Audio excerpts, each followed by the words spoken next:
Οι Ιαπωνέζοι εμπνεύστηκαν από την πανοπλία και το κράνος του πολεμιστή Σαμουράι για να δημιουργήσουν αυτή την εντυπωσιακή σιλουέτα, μια μοτοσικλέτα που ακόμα και σήμερα, 25 χρόνια μετά, πραγματικά ξεχωρίζει.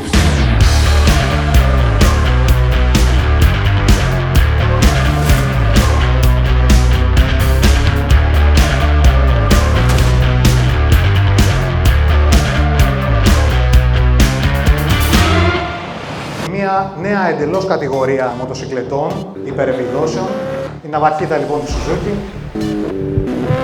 Hayabusa GSX 1300R.